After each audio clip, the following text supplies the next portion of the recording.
So SHOT Show just ended. Is there anything that you're allowed to talk about you're impressed with that's coming out, like hitting the Lancer. market? Oh Okay. my goodness, Lancer Really? Tactical. They offer carbon fiber gun with all the tuning that you need for Speedsoft under $300. Whoa. Dean's connector already installed with a already installed MOSFET.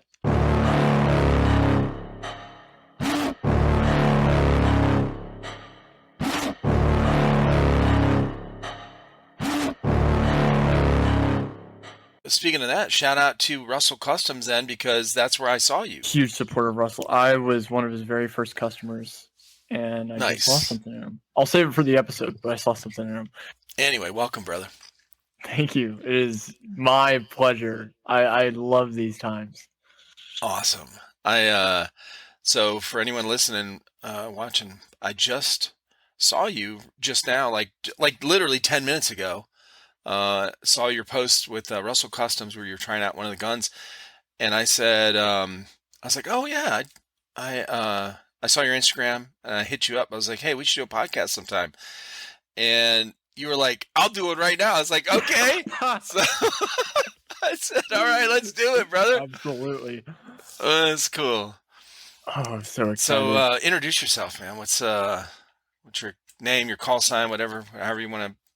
Yeah, my name's Matthew Bondo. I'm the owner of Bondo International. A lot of people know me as just Bondo, Bondo the Don, the Godfather.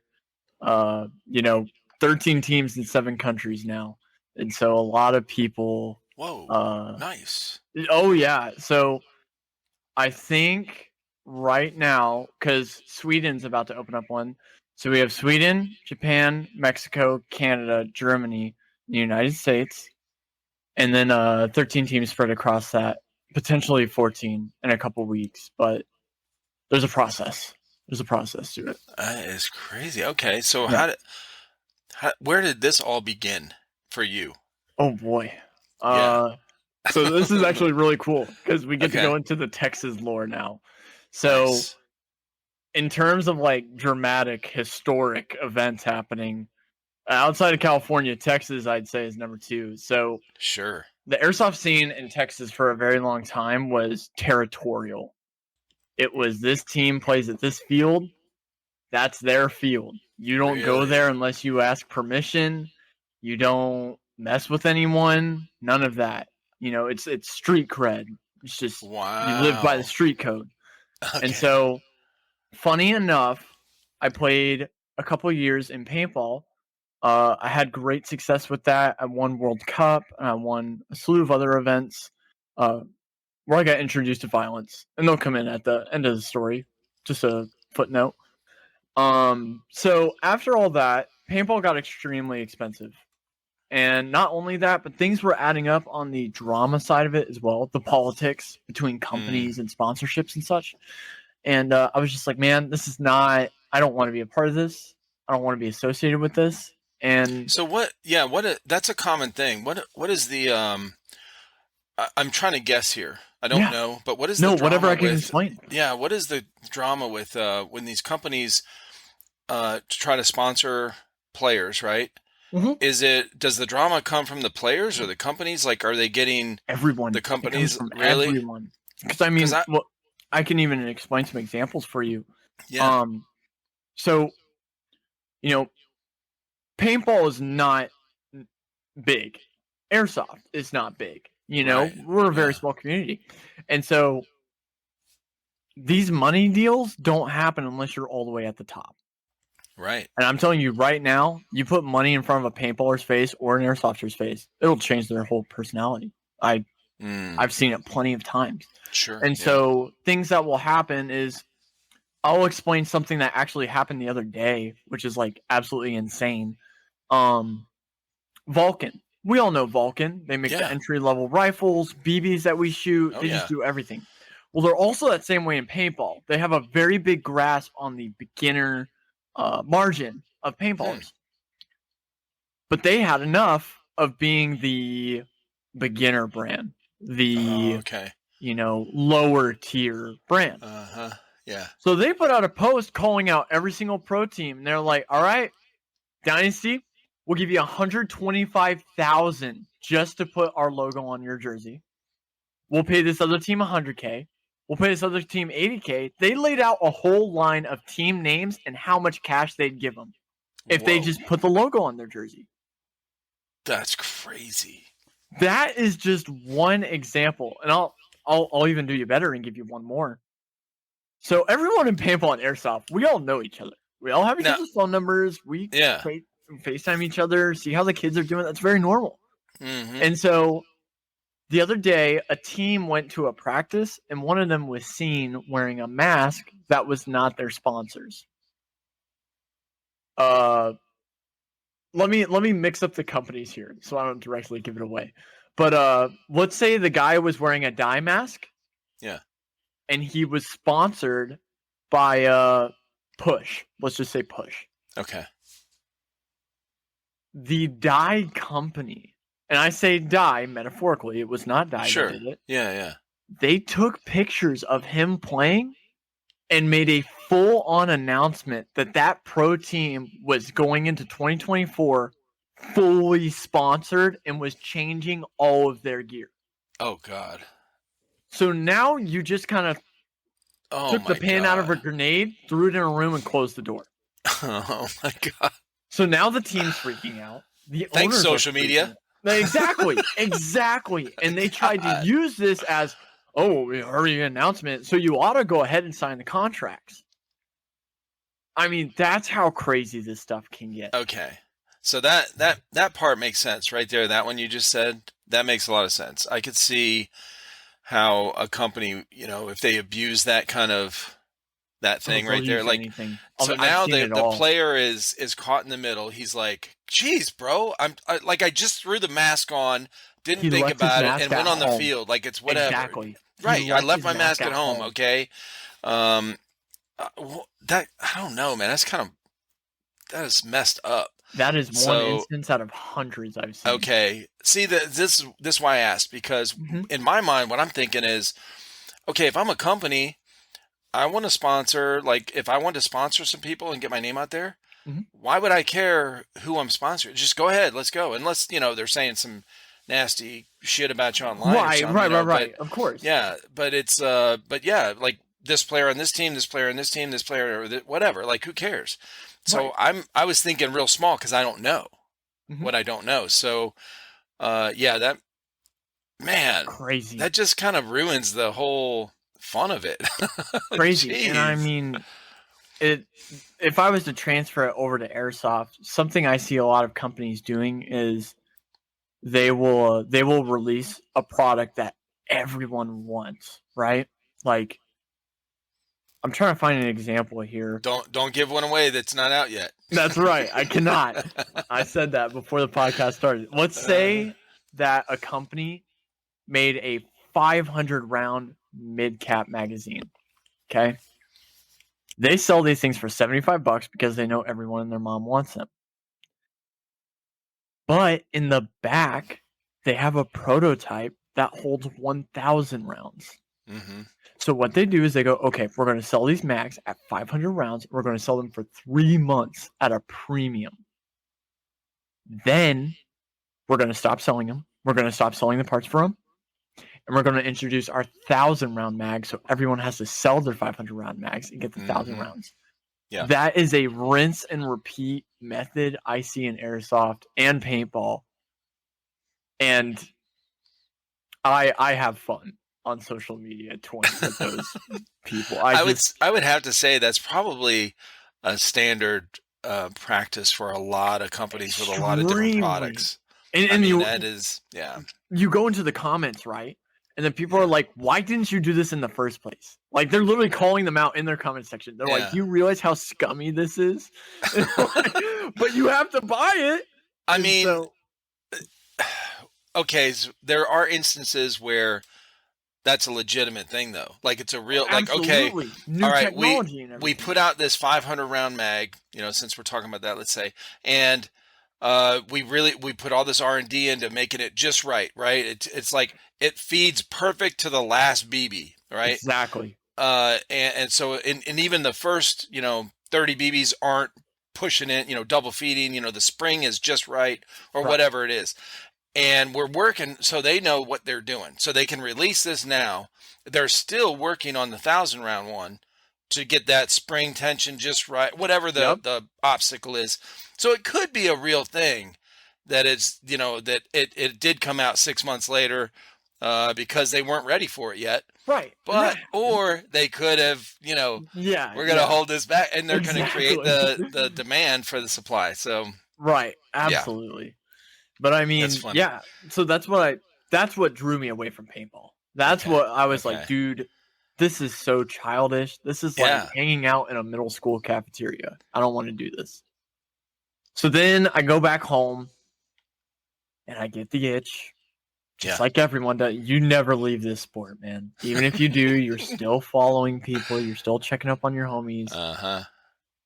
So I go out and play, and my homie is like, hey, I've started playing Airsoft recently, and I think you might find it really cool.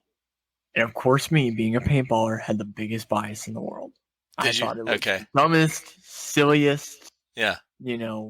oh my goodness, So Now, I go play around. what was your hesitation, or what was your like in the paintball world? What is the uh what's the negative about airsoft? Like, what's the thing you snub your nose at? Is it they don't call their hits because there's no, you can't see that you hit? Is that it? Okay. So I'm a changed man now. I love Airsoft, big Airsoft guy. Yeah. But I'll explain some of my false pretenses I had. So the first thing was this was during the height of like freak out videos and dumb videos and stuff. I was like, that is terrible. Like, that is horrible. Like, are the airsoft ones where they're right, blasting where each other and exactly. Okay. Like, I was like, I never want to be a part of that. It seems so immature. And I'd see the airsofters that go to the field, right? And they'd be in like furry costumes and everything. And I'd be like, oh my God. And just like facepalm immediately. And like, okay, you got two choices in airsoft. You can role play or LARP and cosplay, right. or you can play with the 15-year-old that's gonna get pissed and turn his pick his gun up by the barrel and try to hit you like a bat. Okay. Exactly. No. Exactly. Okay. And so funny enough, my first entry into airsoft was milsim, specifically Milsim West. That was No way. That was the first ever airsoft event I went to.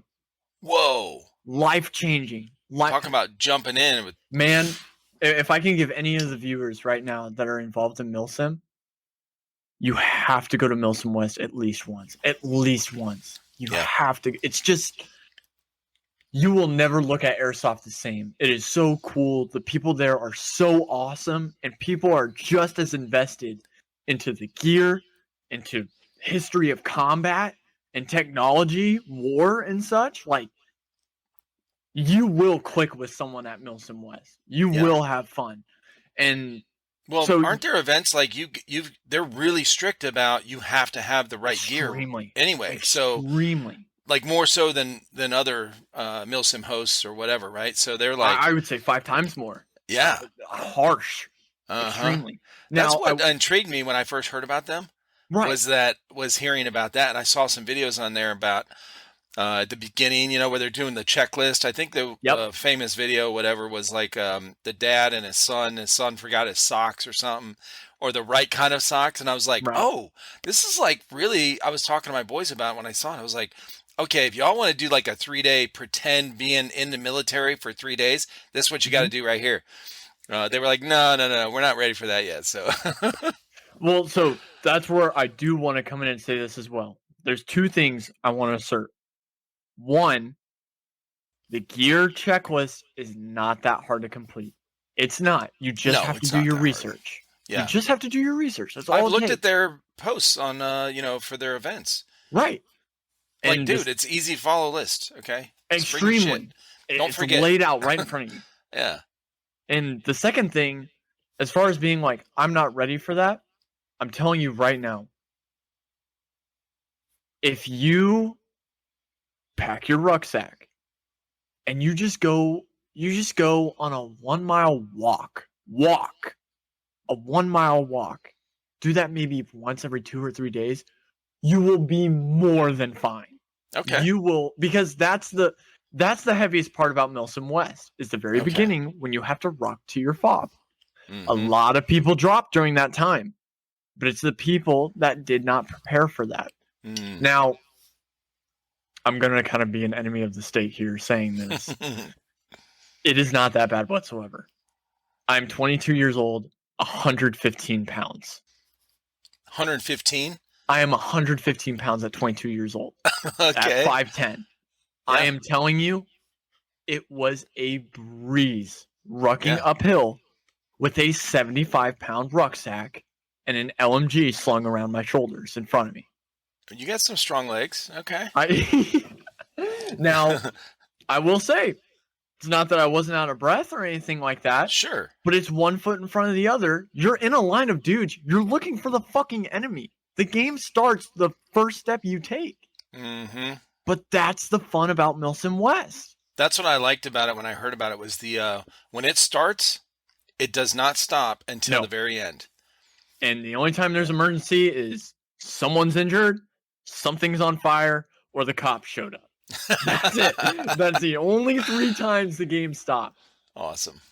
And so that's what I did for a very long time. I was actually with a team called Rushing Russians, the pod, based out of Texas. The massive, massive team. What is it now? Rushing Russians? Rushing Russians is the entire organization of the Russian faction of Milsim West. Oh, okay. Now, it's not the entire faction. Yeah. It's the people that work hard enough to prove that they can play the part, they can look the part, and they work out to the part. These are people that learn Russian callouts. These are people that work out on a regular basis with their team. Yeah, learning Russian callouts for you and your squad. Oh my God, that's awesome. That's so like what full makes immersion, bro. So amazing. Full immersion. The deepest you can get. Okay.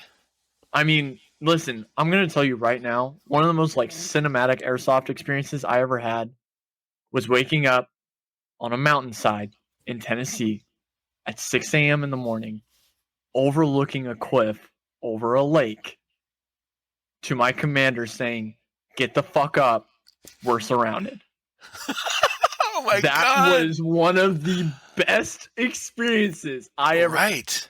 You go from waking up in your sleeping bag, adjusting your iPro, to full on, Captain Price, on your feet, soldier, we're leaving type shit. Yeah. And, that's what makes Milsim West what it is. Mm-hmm. Is we look the part. Okay, cool. How do we maneuver our squads in the part? What would they do in an L shape? How do we make these lateral movements? That's the beauty in Milsim West. Because you can tell someone who's seasoned and someone who's new. Now, obviously, you want to teach the new guys about that stuff, about posting security on doors in open areas. Yeah. But that's why whenever I said in the beginning, I was like, you guys have to go to Milsim West at least once. At least once. I don't care what side. Just go once. If I still had the time for that. But yeah, that sounds amazing. I've heard of Milsim West. I haven't been to one. Mm-hmm. I've talked to a lot of people that have been to the events, and on either side, every side, whatever, like people that had issues with Milsim West, people that loved it, you know what I mean? Right. Like all kind of, and all in between. So, and I'm in the middle because I'm really unbiased, because I'm not, haven't been involved in either one. So, the only one, Milsim, that I've been to is hosted by Third Coast Airsoft. And, so that's what was most of the ones that my boys went to were the Third Coast ones, because it's fairly close at GTI here in South Carolina. It's like 2.5 hour drive. So they went to that most of the time. And, but I've heard about all of these different events because I've talked to so many people with, Lion Claws and American Milsim and Milsim West and of course Third Coast. But when I first started hearing about Milsim West, I was so intrigued because I thought, what a cool idea where it's full immersion. Like your Oh yeah, start, right? And then once you start, you don't end until it's actually done. So it's right. like a mock war for that time. So I think after the you know 5, 10, 15 hours, you're like, Mhm. okay, I really feel like I'm in the shit, like Oh, I'm here. I'm 100%. here. No, there's times you're sitting along a road at 2 o'clock in the morning, chain smoking cigarettes under your glove so that people don't see the glow, and you're waiting for a motherfucker, dude. Mm. You're waiting for someone to come down that road. You're talking to your squad over comms. You're making sure everyone's in check. Everyone's all good. You're doing watches all night. Oh my god, the watches. Oh, that's what in Milsim West they call it the suck, Yeah, right? yeah. The suck is when you gotta watch. The suck is when you are in downpouring rain, full gear, mid fight. The suck is when Oh, you're that's on your ninth ready to eat meal. And that's the fun. That's the yeah. best part about it. Oh, that's awesome. Okay. Yeah, I'm gonna Unmatched. tell my boys because they've been out of airsoft for I don't know a year and a half. I think it's Mhm. been a while since they played. They all got busy and that kind of thing, but it's I know they would love that because they were starting to get a little burned out with kind of the same repetition of events, and they still had fun, but it was when they have those breaks, and these are I love the diversity that Airsoft has, like milsims have, like all these Extremely. different, Yeah. like Third Coast, American milsim, and then Lion Claws. They have all these different kind of styles, Mhm. but I think the like when they would go play and it would start, they were excited. And then there was like 2.5 hours, I think, and then there was a break. And after the Yeah. break, it's like they lost a lot of people after the first break on Saturday. And I Oh feel yeah. like if you could just, if you were there for the whole, okay, at least even just all day from Right. 8 until 8 at night, whatever, Yeah. nonstop, they'd feel more like, okay, we're ready to do this. But I don't know. It's it was awesome. I haven't been in 2 years just because I've been so busy Yeah. with SpeakQB and everything. Speedsoft, But yeah. yeah, but man, I miss that with all my heart. Okay, so So how did you get into, or how did you find out about Milsim West? Like, okay, you just find out about, or not find out about it, but the you group just I joined. decide. Okay, Yeah, so the team that picks me up and everything, that was yeah, their main focus. They were like, every other event, fuck no. We go to Milsim West. Like they okay. were like, if we don't win Milsim West, that car ride home is silent. Like Oh they were shit! so Oh, they're all serious in, about it. baby. Okay, Well, we were just so competitive because we were like, dude, we're the best chapter in Texas. yeah. We carry Texas on our shoulders. Like we Oh, have I to be love one of that the best. pride. Yeah, man. And I mean, we went from little PVS 14s to like 10K katanas, dual white FOSS with infrared scopes Good so we could God. pick up heat signatures in the rain. Oh Like, my God. oh, there was no limit to how far we went.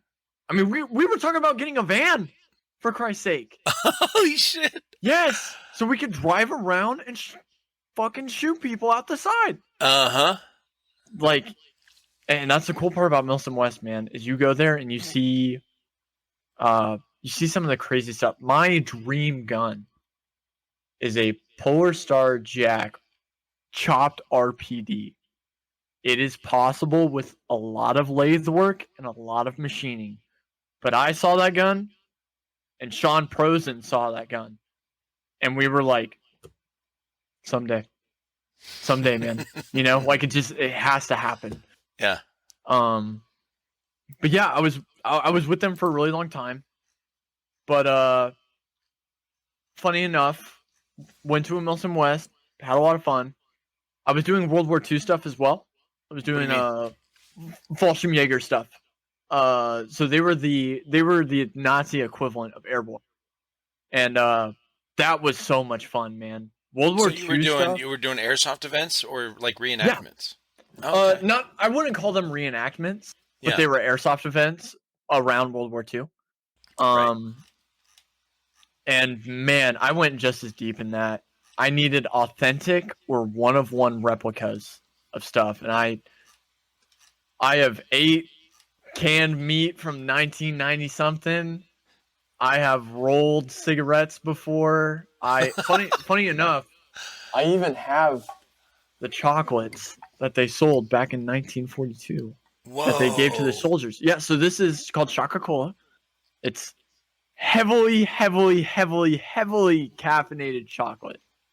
That's crazy. Like you eat 2 of these, you're wired. crashing. One gets you wired. So yeah, you open it up right here. You got all these little triangles. One of those and you're wired.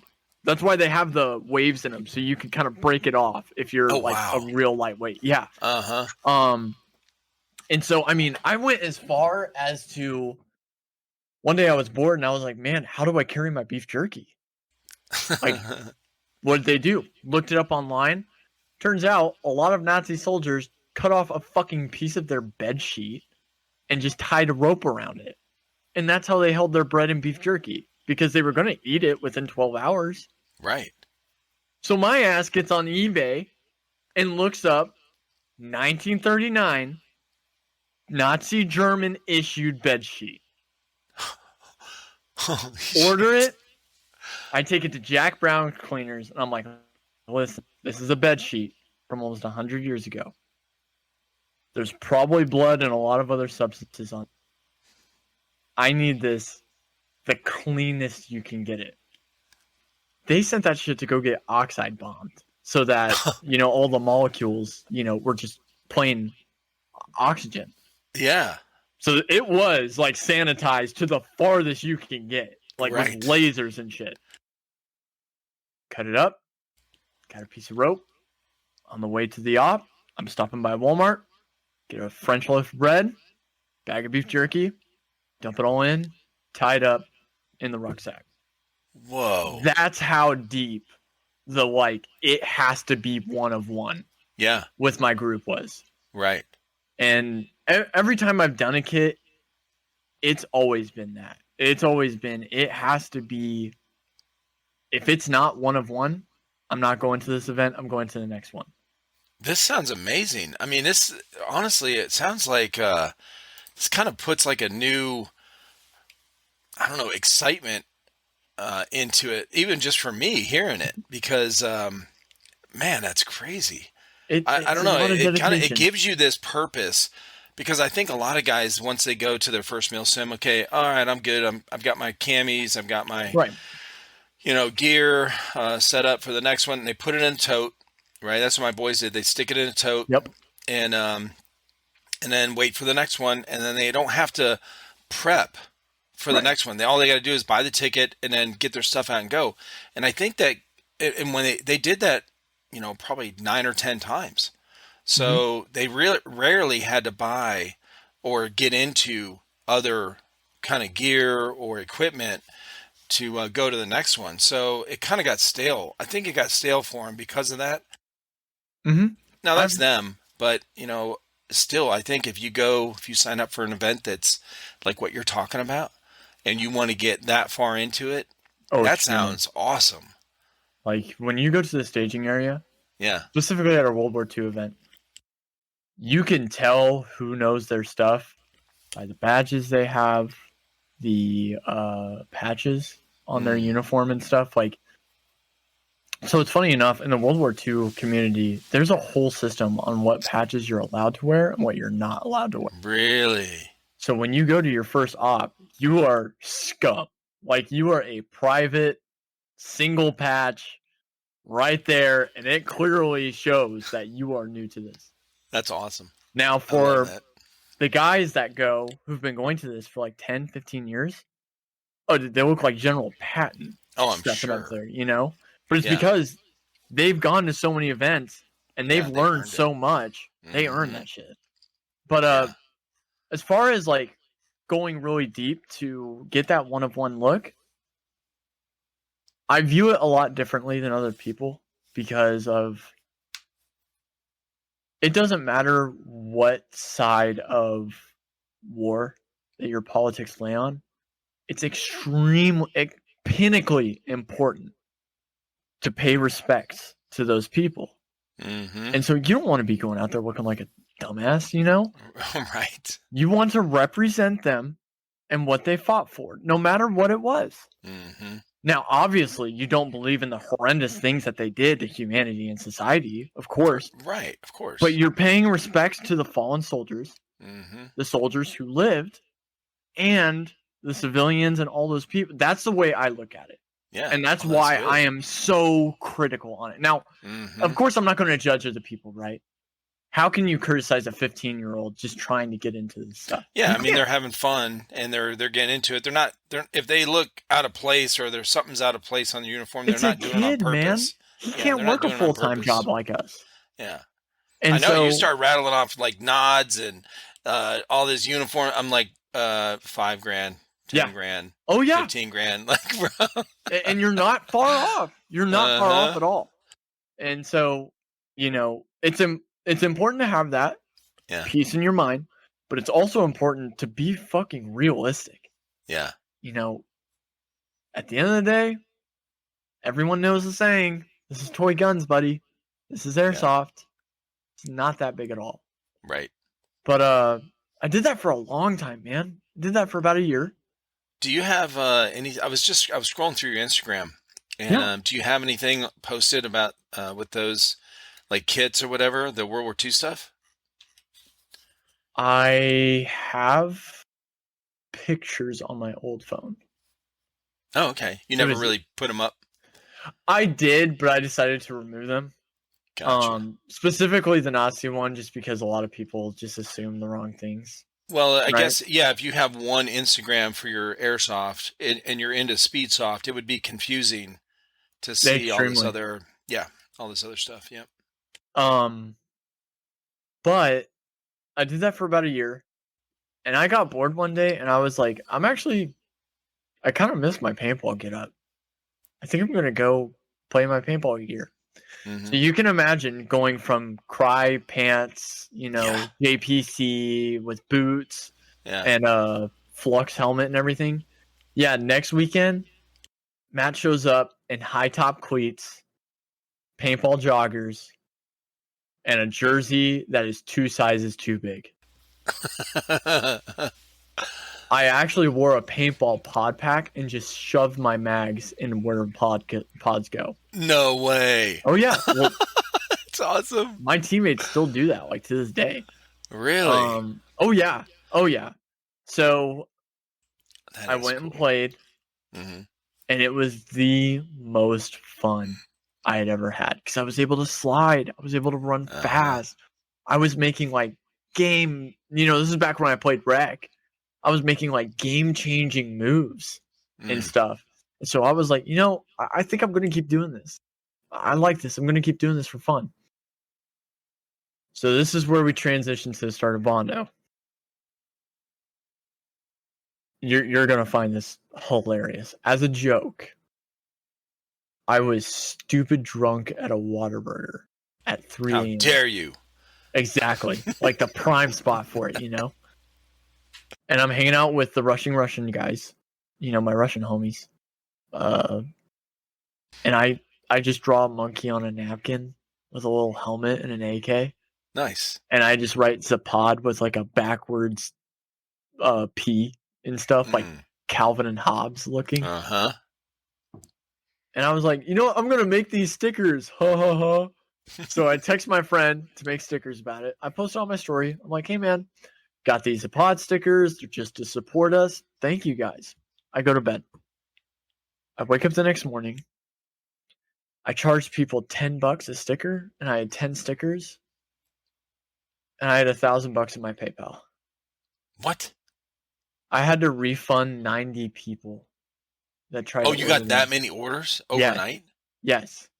I thought no one was going to buy them, but everyone thought it was the shit. Everyone was like, that is hilarious. I want to buy that. What? So I'm like, okay, well, you guys want a lot. So I guess I'll do another run. Yeah. So I do another run. I make 100 stickers this time. Same thing. 3, 2, 1, go. Go to bed. Well, then I get a phone call. And through all the payments, I get this like fucking massive amount of money.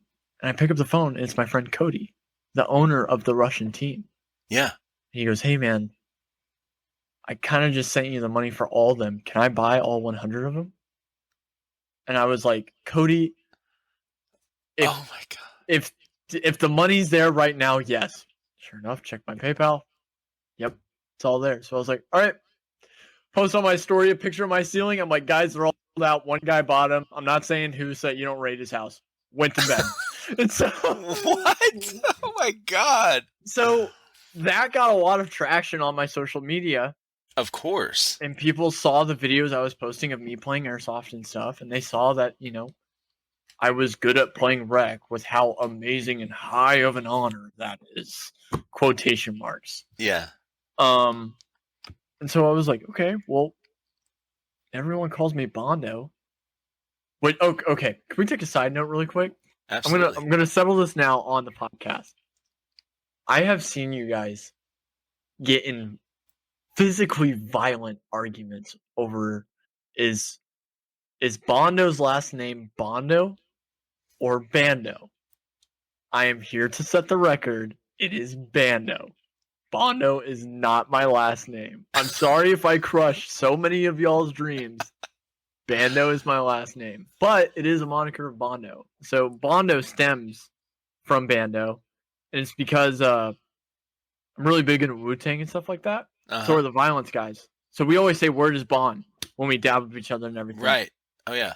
Word is bond is just saying you live by your word. You'll never disrespect your homie. You're Absolutely. there for him. Mm-hmm. So they just called me Bondo. And so I was like, okay, well, people call me Bondo. So I guess I'll just make something called Bondo. Right. So I go online and I look at logos. And I'm seeing all this cool stuff, blood splatter, techno, all this stuff and everything. And I guess what really sat with me was like 60s and 70s vintage advertisements of just that classic, kind of style. So it sent it over to my guy. He made it. And I was like, okay, well, I'm going to need stickers. And it was the same thing all over again. Every time I made stickers, they'd sell out within minutes. Oh my God. And so I started making t-shirts. Yeah. Now, originally in the beginning, it was me and then 2 other players at my field really liked what I was doing. That was Avram and Casa.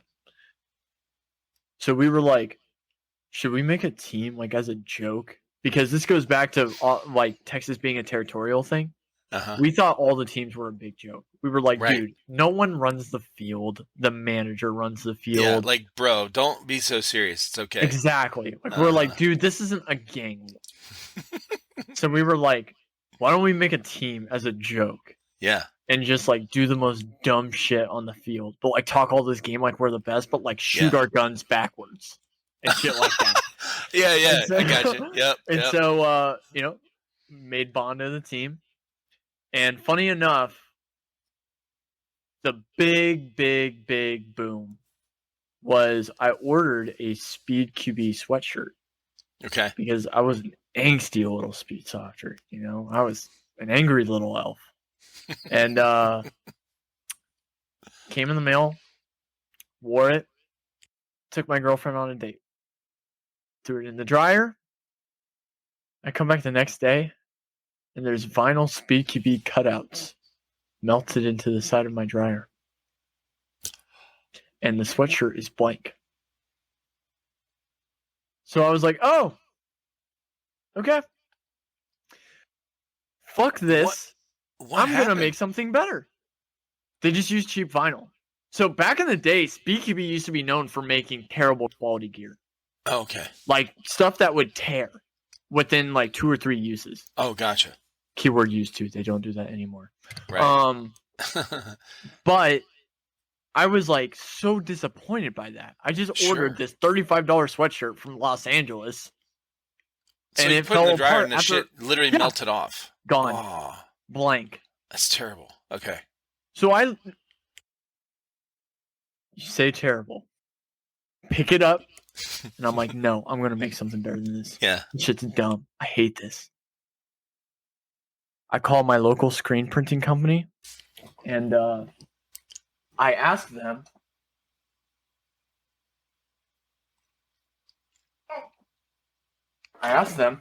If they can make me sweatshirts with stuff on the front and back. And they said, absolutely. So I made these.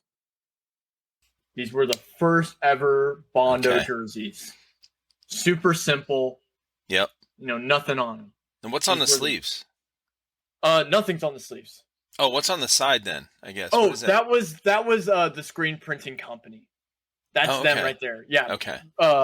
Miguel from Mr. 3 Graphics. Shout out Miguel. But most importantly, he put these massive patch things on the side. Nice. So you could sport your patches when you played. So we made these, and they were such a fucking hit. Yeah. At my field, and just kind of around the U.S. And so I want to say I wore this jersey every weekend for a solid 2 years. What? To this day. Yeah. No cracking at all. That's crazy. No, none of that. I think we put 4 layers of ink on these. Because that's insane. I was so motivated from this BQB sweat. I was like, no, these aren't going to crack. These aren't going to come off. You can slide in them. It's okay. And so, funny, if you have my Instagram pulled up, you can probably see all the posts from the very beginning of it. And, so I went down to the very beginning to see if. Yeah, like the photo of my car loaded up to the brim with all those jerseys. Those were all the people that bought them. I was going to the post office that day. That's crazy. Okay. Like the entire back of I cannot see out my rear view mirror. Because I haven't seen that picture yet. I haven't scrolled up far enough to see it, but and so after we did that, we were like, well, damn, we got to go show them off. We got to go promote it. Right. So funny enough, there was this team in Houston that was just talking trash on social media. This was back when I was a teenager and I was stupid. So we were like, okay, let's go do what no one would do and show up to their doorstep at their field. So we didn't tell anyone anything. We just booked the hotel, signed our waivers on the way there. Like, no one knew we were coming. The moment we walked through the door, the whole staff is just, oh my God. And they're going to the back. And literally the dudes that were talking to us were like, oh, hell no. I was walking through, sup, we're walking in all smug, set down our stuff. We start getting ready and they're just making the craziest threats ever. They're like, y'all need to pack your shit, go the fuck home, fuck you guys and everything. What? And we're like, no, we're here to ball. Y'all think you're better than us. Let's see it. So we show up to their home field and we're running laps on these fools. I'm sure they are That's not usually how it goes. They're not making it 50 feet out of their spawn. Oh my God. I mean, we are just curb stomping them game after game after game after game. We finish up, we head home. No trash talk on our parts. No, none of that. Did they were they getting frustrated? They started. Oh yeah. Okay. And they had to be pissed. Oh, furious. And so after that, we have a 3.5 hour drive home. And that was kind of like one of the most monumental moments in Bondo history. We call it the Houston incident because that's awesome. On this drive home, we laid out the entire foundation of Bondo. Okay. What we uphold, what we stand for and everything. So we're on this drive and I'm like, man, Bondo has to be community focused. We have to focus on the community because no one else is. Yeah. Everyone else is, making fun of these rentals. Not giving them a home or anything. Cliquish. They're creating extremely. A clique. Yeah, and then it's like I was like, no, we have to do that. And this was all a vote. I wasn't saying what was happening. We were all conversing and talking about strategies and everything. Right. So the number one rule at Bondo is to uphold the community. We have to uphold the community. Mm-hmm. Now, we're definitely not pushovers. And, like, we made that clear throughout the past. But I've seen, prime example, Kobe Johnson. He came to the field at 11 years old, and we have videos of him just getting bodied on the field as a rental, in a rental mask and a rental gun. We asked him to stick around. We helped him get gear. And now, the kid's playing for one of the most prestigious paintball teams in the world, at the best field in the world, that you can't just walk into. They gotta know. You have to be invited to go play. Wow. This kid, oh my God. Whenever we talk now, because he doesn't play with us anymore, he's way too busy traveling the world playing paintball. Sure. Yeah. But every time we see him and his dad are always like, you guys taught him everything. Like, you guys raised him up and everything. Yeah. Well, that's what it's all about. And so that's why that's the very first thing over at Bondo is, I mean, shit. You have no reason to be disrespectful to anyone unless they give you a reason. Yeah. So why do that? That's life lesson, bro. That's life lesson you're teaching. Yeah, that's good. And so we laid that out. Second thing we laid out. We're good, but we're not the best. Right. We have to strive to be the best. Like, imagine the day we're regarded as worldwide champions. Mm-hmm. Yeah, we're champions of the South right now. So what? Anyone's good at rec. Anyone is good at recreational airsoft. Yeah. It's not that hard. You know what is hard? Mercy ruling teams in Speed QB. And so we were like, no, we have to strive. We have to try. There is no stagnation. There's no, oh, we're okay with this. No, we have to keep pushing farther and farther and farther. Well, that's when shit gets boring, man. It really does. Exactly. Yeah. And I was like, I've seen this a million times, guys. Mm-hmm. And so that's when teams, when you get like that, when things slow down, when things get boring, when there's no purpose and like a difficult goal, right? Right. Like something you really have to work towards as a team. When that shit slows down and it's boring, like boredom causes all kind of chaos, man, because it breeds this contentment. Like everyone starts nitpicking at each other, finger pointing, and teams fall apart, relationships fall apart, and then the whole thing just goes away within a matter of a couple months, and you're going, what just happened? Oh yeah. Like this is what they, one of the things that they teach in the military with team building stuff. Civilian call it team building, military, they're like, stay on point or whatever. You got to keep your troops, you don't keep them in line by yelling at them about their boots not being shined or whatever. It's, you got to put that goal and that mission out there to keep them, focused on that instead of, because dude, that's how we are as humans. If we're stagnant, if we're bored, we're going to start looking around like, who can I mess with? Like, we want to start some shit. Right. Yeah. And I mean, that drive good home, for you guys, man, for real. That laid out Bondo what it is today. We have not strayed nowhere from our roots. We've stuck by the same goal the whole time. That's awesome. And so we just started going field to field, man. Just new territory, new faces, started going more and more. And so finally, in April of 2023, there was a Speed QB tournament being hosted in San Antonio. We were the very first team to sign up. And we knew we had to try. We had to try our best. Now, we didn't think we were going to win. We really didn't think we were going to win. The teams we were going against had a speed field to practice on that was regulation size and such. Gotcha. We had a paintball field of plastic tubes that was almost 4 times the size. Oh, wow. Yeah. So nothing even close to. No, not at all. Yeah. So sure enough, we practice weekend after weekend after weekend after weekend. And we go down there, we get a hotel room, and we're like, all right, it's do or die. Like, are we going to be the best in Texas? Like, it's up to us now. We get up to that first game shivering in our basketball shoes. We are terrified, mortified. We have no idea what's coming against us. Yeah. Like, we know we're good players, but good shots don't win in SpeedQB. Playing the game wins in SpeedQB because it's point-based, not kill-based.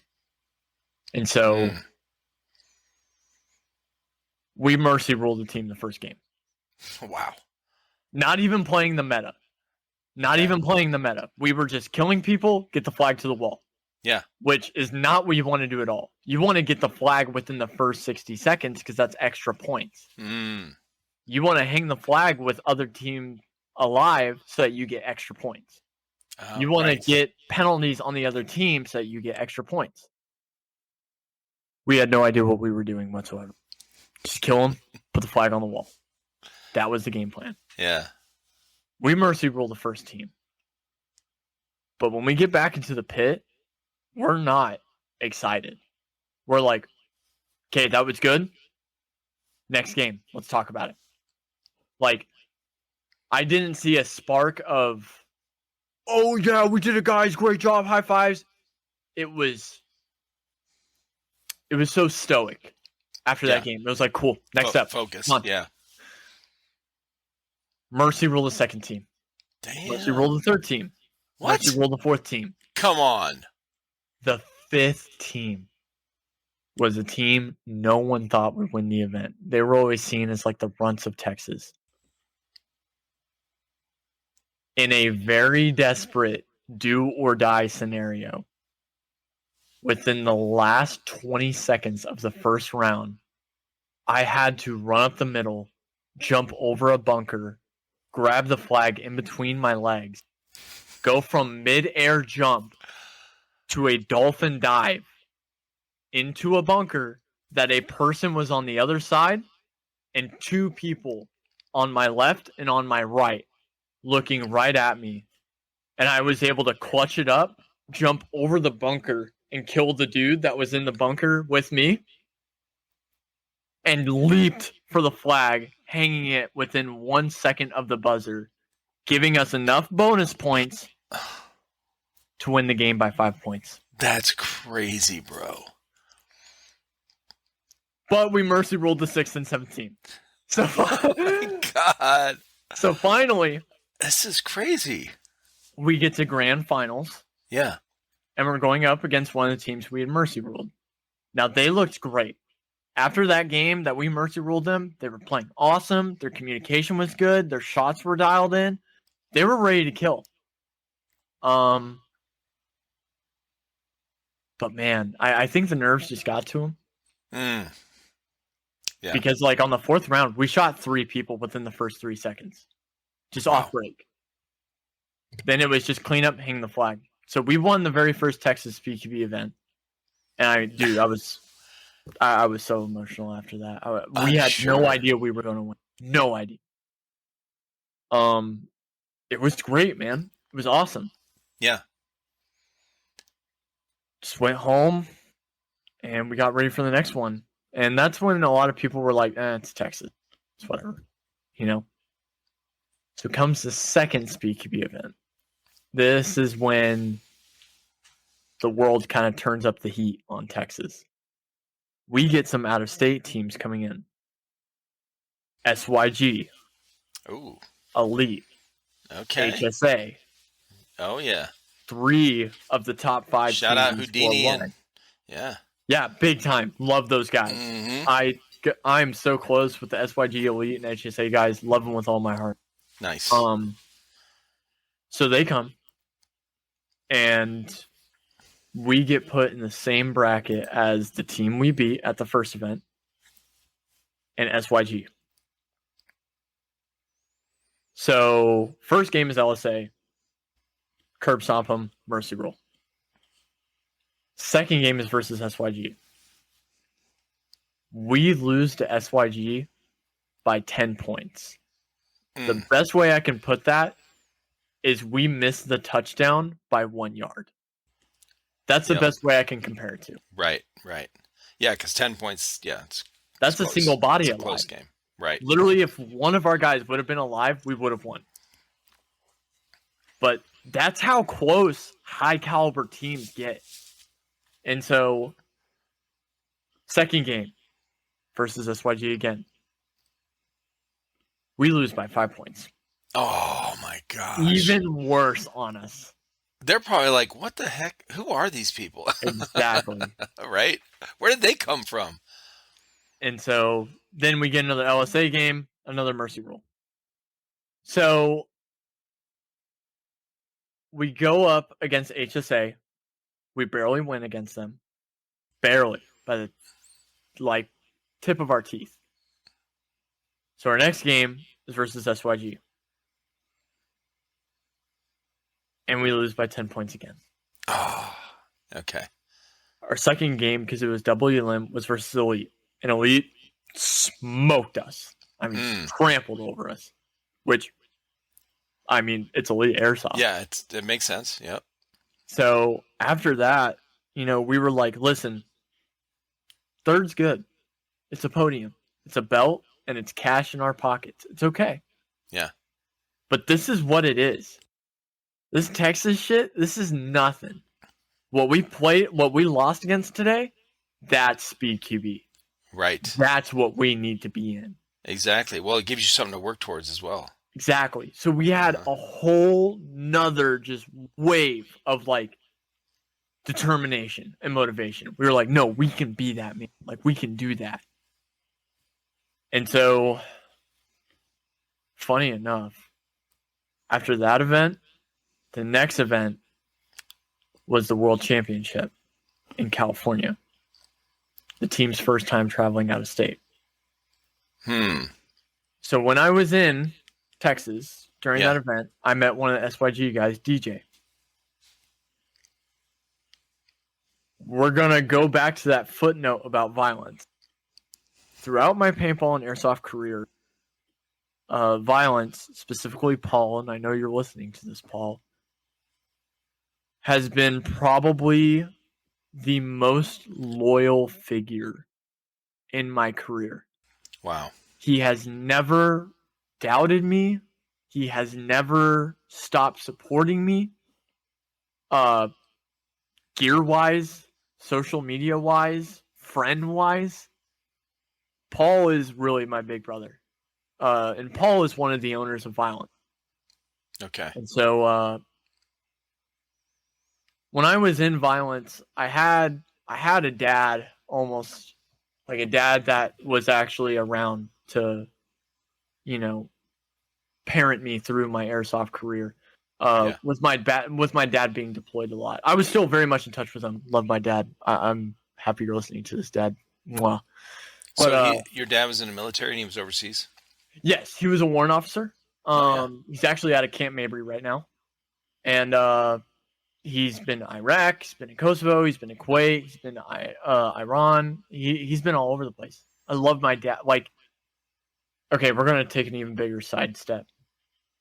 The love I have for my dad is really hard to explain to people. And you're going to understand this because of the military experience. My dad was sending checks back home to my mom to put food in my mouth, make sure I made it to school, had school clothes. My dad did everything for me. He might not have been there all the time, but oh my God, I love my dad with all my heart, because you can't explain that to normal people, right? They're like, oh, it's not weird that he's around now and everything. And you're like, no, I'm the happiest I've ever been because he's here. It's not a Skype call from a 2008 laptop, And he's not calling us at 2 a.m. when he, Mm-hmm. And God, I love my dad so much. Love him, love him, love him. And he's really been supportive of the airsoft stuff. Really. He's been at first he was very scared about it because he's like, you're spending a lot of money on this stuff and not getting anything in return. But now that this is my full-time job, this is what I do. He's been nothing but my biggest fan, and I love him with all my heart. That's awesome, man. Shout out, Dad. Love you, man. Yeah, shout out. He's going to love Real. hearing this. Yeah. Oh, I'd love to have him on too and talk about the military experience as well. He doesn't play Airsoft, but he would No. love to hang out and talk with you. No, I've had one of the guys I had on was a guy I met at he owns Green Wolf Tactical. It's out of around Atlanta, Georgia. Yeah. And I met him at an SS Airsoft event, or at SS Airsoft, the Call of Duty event they had a couple years ago with they had Jammer that. Actual. I don't know if you know. If you Yeah. I watched that whole Call video. Of Duty That was so cool. Yeah. So Green Wolf Tactical, he's never played Airsoft. He doesn't play Airsoft. He does real steel, but he does Green Wolf. He does like embroidery and he does apparel. Yeah, he makes apparel, and he goes to different setups, like events or whatever, and sets up his trailer and that kind of thing. So I've had people on here that don't play Airsoft. Just we have a connection through it. I mean, your dad's connection obviously is you, so he has something to talk about with Airsoft. But so anyway, I'd love to talk to him about that, man. It's cool. I'll reference you to him. Yeah. He's really shy, so I don't know if he'll come on. Is he? Okay. But he would love to talk to you. I know he would. Yeah. Oh, yeah. Yeah, that's cool, man. I had a warrant officer in Okinawa that was one of my best friends, man. He's cool as hell. Okay. Warrant officers are cool. Yeah, right. But so at Violence, I had my dad in Airsoft and paintball. His name is Thorne. I moved in with Thorne at 18 years old, like literally 18th birthday. Wow. Moved in with Thorne. Okay. Thorne grew up in California and was full on, like, this dude hung with Snoop Dogg type shit. Really? Like, he taught me how to bleed my brakes with a funnel and a water bottle type shit, Yeah, and that's how I grew up. My dad was a mechanic, so yeah, exactly. So like our house, we played paintball. We were broke. Yeah. There was a couch and a TV. Like there was a TV stand, but it was made out of plywood. Like all we did was play paintball every day. We had to go play paintball. Yeah. And dude, he taught me up, man. He taught me the ways, like 10% paintball, 90% life. Like living by the G code, like looking out for your neighbors and your people in your neighborhood. What? Like, no, dude, this guy was straight up. You saw him, you would never want to fuck with this guy. Like 6'4", 250 pounds, pure muscle, just a tank of a man. Yeah. And dude, taught me about taxes, taught me how to take care of my car, rent, stuff like that. And so after I stopped playing paintball, I kind of took Thorne out of the picture. I moved into a place of my own. And it was hard. It was really hard. So, I mean, if you were to talk about skill in Airsoft and paintball, when they make these slides, when you make shots, when you go to deflect shots and everything, they are all the smallest calculated muscle movement, relying on your instincts and what you've experienced. When you take away your sensei of all of that, you lose your purpose. Yeah. You lose your determination. You don't know where to go or what to do. That's who DJ was from SYG for me. He took Thorne's spot, but in Airsoft. Wow. Was talking to him this morning, and DJ doesn't play Airsoft anymore, but we're still very close and talk all. But dude, he opened my eyes to so much. Like he was like, "I get it. You're the best in your state. How about best in the world? Or are you too pussy for that?" Like that was the motivation he'd give me. Yep. The best thing I can compare it to is like, if you've seen the movie Whiplash. Yeah. Yeah, that's me and DJ. It's cool. It's not that he's mad. It's not that he doesn't like being around me or stuff. Right. But he knows I can do better, and he will not accept anything other than perfect. And it's because he knows I can get there. Now, And that's so good to have somebody like that in your life, oh, dude. As human beings, we're not supposed to be by ourselves anyway. Like we have this natural thing in us that we're drawn to other people. That's why we love camaraderie. That's like when guys get out of the military, when guys leave a football team, or their career ends because of an injury or whatever. It's crushing because it's not that you miss playing the sport so much. That's part of it too, but it's being around. There's something about that, man. The iron sharpens iron thing. Like extremely. It's very, very important in our lives. Yeah, that's good. You had that. After all that, DJ was like, "Well, you can either come to champs, or you can see if you're good enough next year." And I was like, "All right, okay." Challenge accepted. So I tell my team, and we're going to champs. We get there, and day one is the prelims. So there's 16 teams in the championships that were invited. Top 12 move on to the next day. Bottom 4 are told to go home. Our first 3 games, we completely shit the bed. We just... What a lot of people don't understand is Airsoft is very different culturally based on region. Cali players are super aggressive, super fast, and have really good back players to support them. Yeah. East Coast are very calculated, very chess-like in their movement and such. Okay. Texas is still finding its foothold, but Bondo is built of me and 5 other kids ranging from 15 to 18 years old. They've never played paintball. They've never played on another Airsoft team. They were rentals when I asked them to come play with me. Yeah. Shout out to the rentals. Shout out rentals, dude. For real, bro. Serious. They're those kids, man. I saw it in them. I just saw it in them, and I was like, no, you guys have come for 3 weekends in a row. You guys buying a gun soon? I can help you out with that. And after that, the longest I've gone without seeing those kids is probably like a week and a half, 2 weeks. Since 2021. Yeah. And so, since then, we go to Cali, shit the bed. Our very last game, we're able to clutch out a win. And the funny part is we were in like the easiest bracket out of all of them. We barely get a win. So we get to move on to Sunday. Okay. We have the most heated debrief. I was going to say, what's your discussion like after like taking a crap for thrown EPMs, thrown masks, flipping tables, yelling? That's what the debrief was. Yeah. Now we come back Sunday and we win our first game.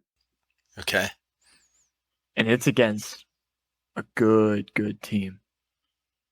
And everyone's like, what the hell? Okay, cool. Our second game is versus another Texas team. And we know we're about to mop the fucking floor with these people. To put this into perspective, the final score of Bondo and Invoke 2023 Ocho Finals was 265 Bondo, negative 45 Invoke. Whoa! Yes. Bro. It was that bad. Then we went against another team. And in our final game is SYG. And we lose by 10 points. Oh, God. But, you're going to love this. It's the 10-point curse, bro. In Speed QB, you cannot substitute a player that was not on your roster when you signed up. Right. That's most sports. I mean, SYG baseball had accumulated enough penalties throughout the day that we were able to disqualify one player. We disqualified him. Cool. They had no one else to take his spot. So the game was supposed to be played 4-on-5. We have an extra body. Right. Which is game changing. That's an automatic win. For sure, yeah. Well, so one of their guys that plays for SYG did not sign up for the event, but played anyways. Oh, okay. And they won that game by 10 points. Mm-hmm. And they had a crazy, outrageous, celebratory, didn't shake our hands, yelling and screaming. Oh, really? Like being assholes about it? Against a bunch of kids from Texas. That kind of sucks, yeah. Like a bunch of teenagers from Texas. Yeah. And so it's funny enough, there's actually like a really funny picture somewhere of me. Are they able to see the camera? Like, are they able to see me on the episode? Right now? Yeah. Like while we're recording? Yeah, absolutely. Yeah. Okay. I'll pose it for you. So I got you. I got your camera. Actually, I got your side blown up, so it's bigger than mine. Yeah. So there's a picture of me sitting on the sideline at Tax City with my gun and my hands like this in my mask. And right next to me is the plexiglass of them just throwing BBs, screaming. And that became like an infamous photo. Really? Is that people. Where's that? Is that on your Instagram? I want to see it. No, it's not on my Instagram. The photographer has it, but okay. I specifically asked for it not to be released to the public because I love the guys from SYG. Yeah, they're amazing. I truly do love them with my heart. Yeah, of course. It was just, it sucked and it happened, and we move on from that. It stung because of how they won and how they celebrated, and yeah, okay, right, yeah, and I can get it. And they even called me afterward. Yeah, their members called me and were like, "Look, man, that was messed up. Real sorry." And I was like, "No, I get it. I'm gonna leave names out of it and like what was said out of it. Yeah, sure. Just out of respect for him." But they called me and we straightened it out. Now, I was very bitter after that, and I was given an SYG patch. And I'm sure you know, SYG patches are extremely rare. Like, those are not given out normally. Really? And so, I gave mine back to DJ, who, played for SYG. Right. And I was like, listen, man, I'm not going to do anything wrong. I don't want to disrespect y'all or anything. I don't want this anymore. Oh, He was like, no, I get it. It's cool. And he takes it. Well, little do I know, everyone who had an SYG patch did that shit. No way. Like, other teams were coming up to me and being like, dude, I gave back SYG patch. I can't wear that shit anymore. And I was like, that's your decision, Right. But it's not like you went on a platform and started, telling everybody to do that. I really tried. So, I didn't want to start anything. I still don't want to start anything. I love those guys. Yeah. But I was just surprised that like other people saw it. So of course this spreads like wildfire throughout Speed TV. And so it was just that happened. And they asked what they could do to make it up to us. And we said we want a rematch. That's all we want. We just want a rematch. Yeah. That's all we want. Name a time, place. We're there. We just want a rematch. Now, of course, that was over playful banter. Lots of laughs. And because, it's going to happen in 2024. More than once, we're going to go against SYG. Yeah. Now that we're a top 5 team, we're going to see SYG on a very regular basis. So, still love those guys. Shout out Fab, Danny, and DJ in particular. You guys are great. I hope y'all are enjoying the podcast. Yeah. And so, we took 5th place at World Cup. And for a team from Texas on their first traveling tournament, we were fine with that. We were absolutely okay with that. Yep. And so now we just got done with our recent tournament, the HTK Winter Series in Indiana, where we took home 3rd.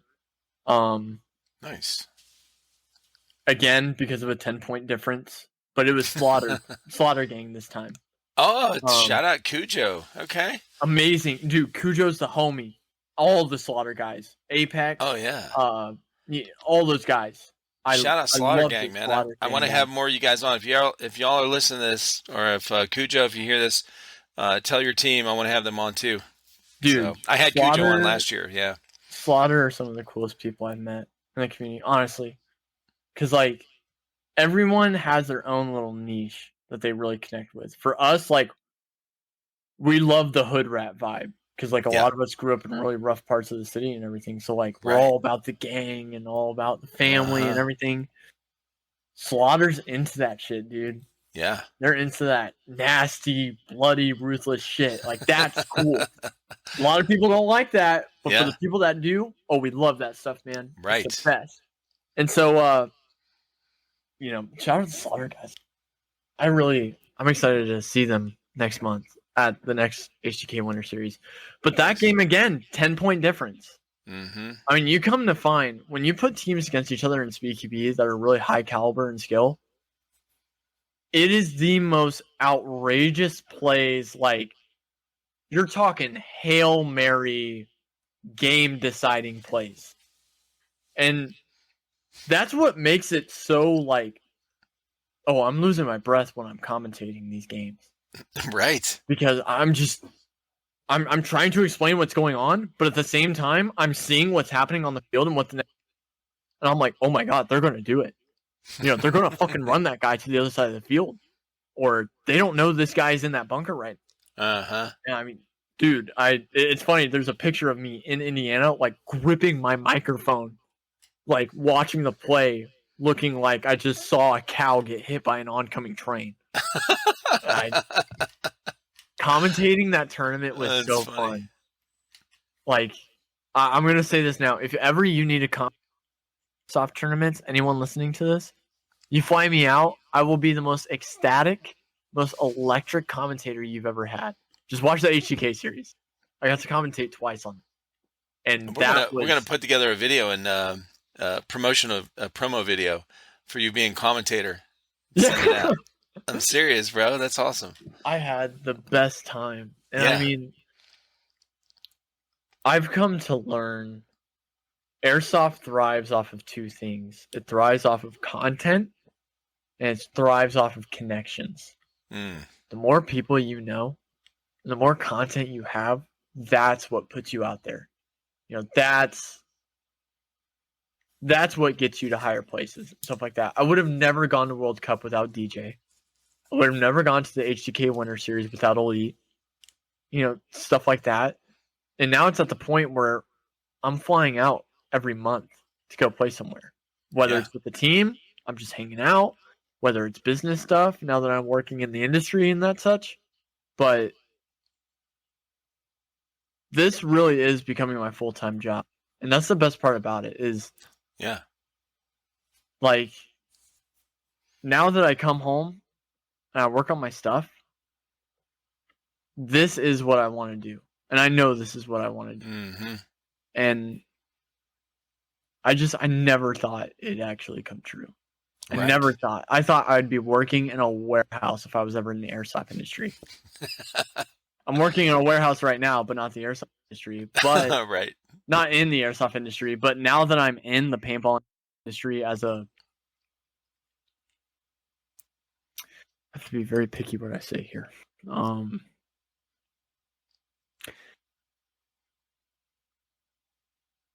As a manufacturing partner in the airsoft and paintball industry, it is very cool to know the fact that someday this will be my full-time job. Mm-hmm. Not quite right now, not for a good bit. Yeah. But I think I got a couple more months of a full-time 9 to 5 until I can ask if I can go part-time. Yeah. Because I can't ever see myself not working. I'd order so much shit off of Amazon. Are you kidding me? But part-time, I'll do part-time. I'll sleep in and Right. everything. I'll do that. Uh-huh. I hear you. Yeah, that's man, cool, man. It's been a wild ride, dude. And the crazy part is I'm so young. in the sport, Right. both age and in the sport. I'm 22 years Exactly. old, Yeah. and 22. I've been playing SpeedQB for 10 months now, Wow. and our team is top 5. I have a team in When LA. did you start Airsoft?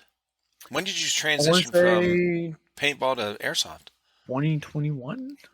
2021. That's crazy, bro. Played 1 year of milsim and 2. Played 1 year of just rec with the Bondo Bandits, Yeah. and then SpeedQB came in 2022. Yeah. So we're 10 months. Yeah. Holy cow. Now, when did you start? When did you start paintball? That was young. 2020. Yeah, 2020, and I paid. No, 2019. Okay. Yeah, and I played for 2 years. Got my I'll actually take them out right here so that you can see them. Oh, that's really in there. Sorry, they're in my stand. Yeah, I got my SpeedQB Awaken MVP ring right there, Yep. and then I have my World Cup 2020 ring right there. Beautiful.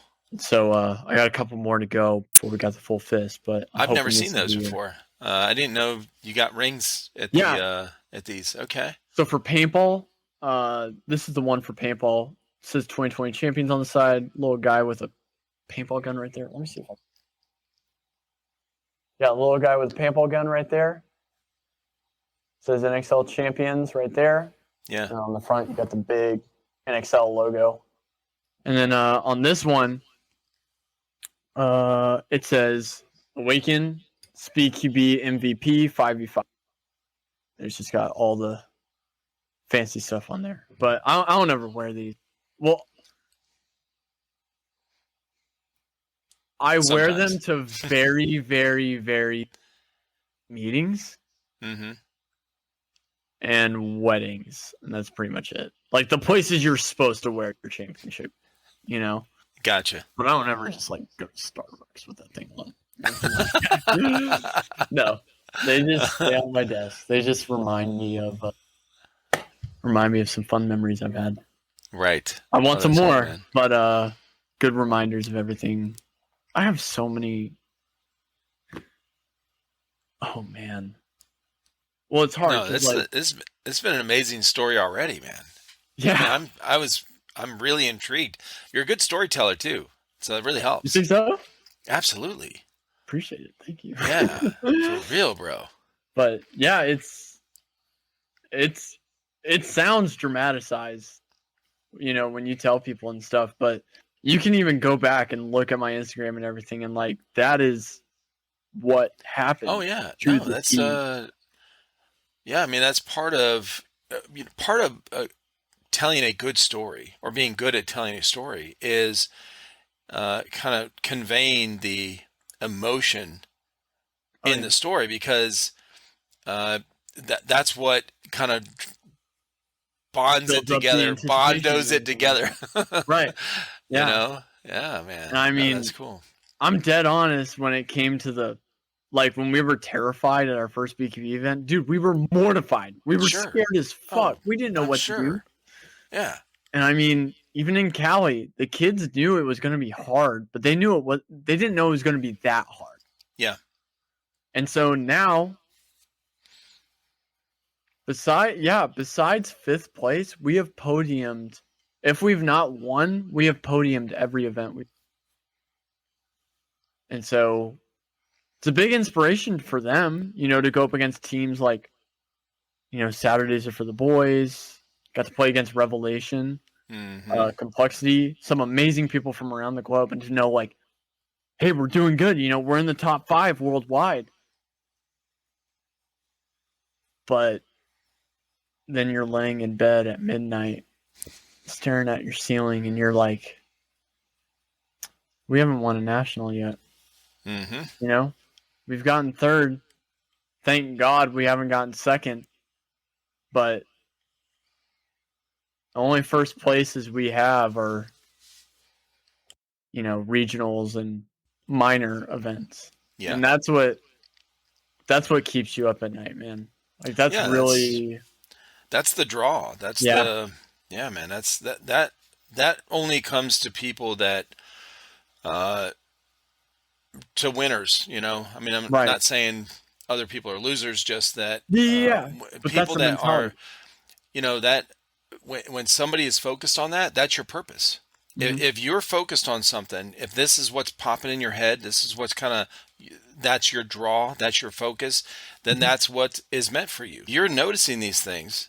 If you're staring at the ceiling after an event and you guys had placed whatever it is, but your sights are on a bigger Picture. thing, you're Yeah. like, okay, hey, we did good, but we didn't do this, and this is Mhm. what we want. So that's your, Pinnacle.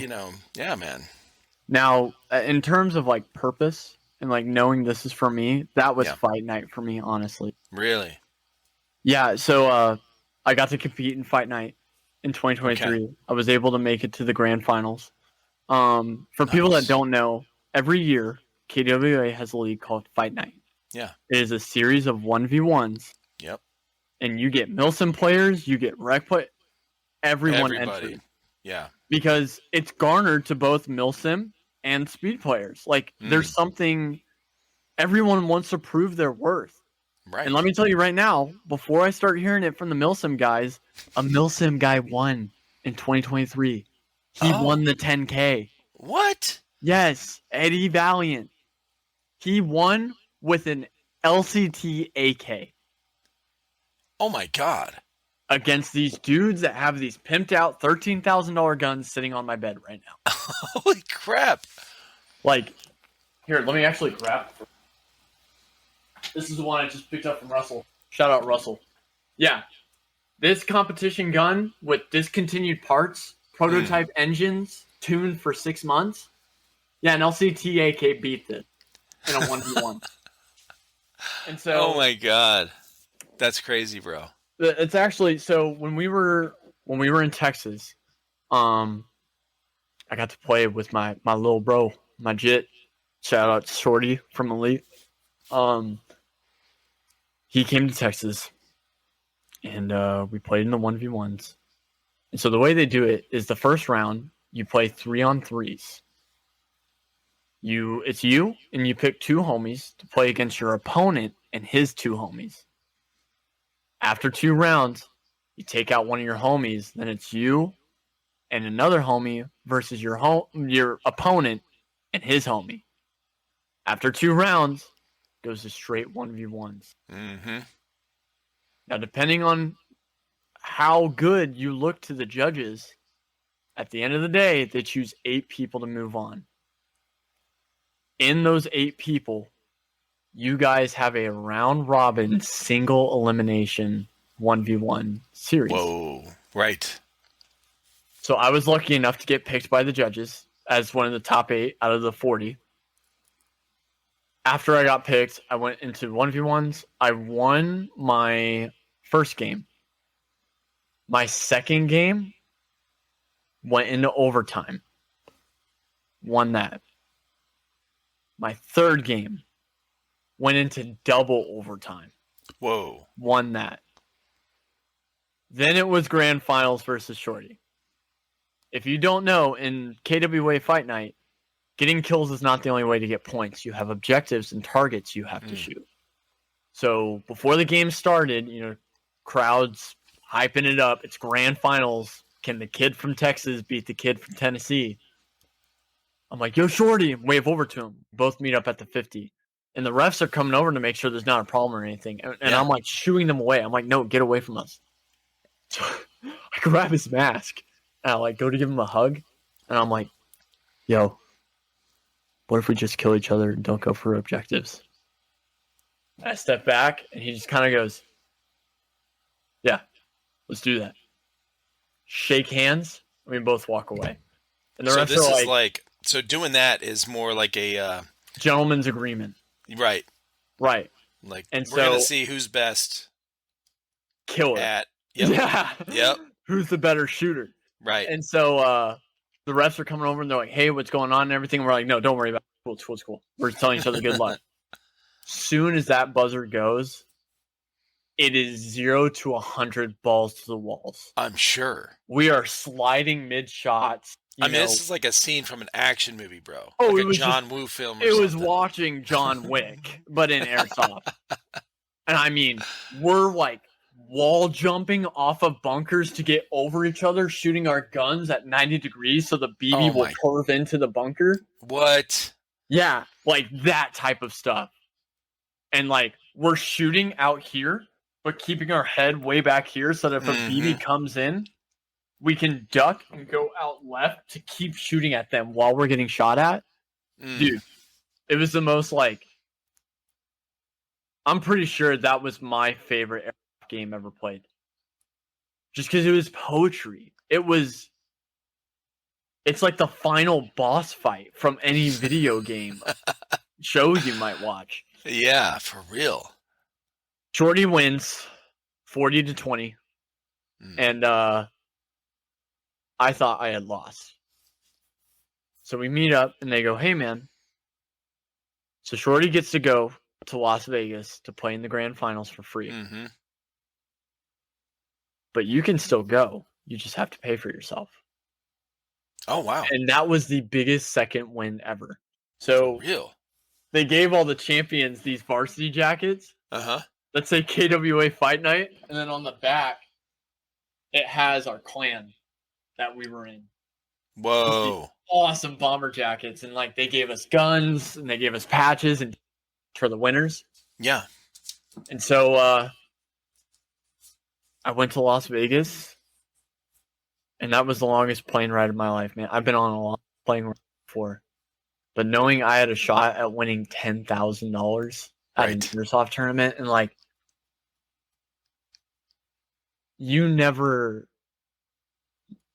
I don't care who you are or how cocky you are or how big of an ego you have.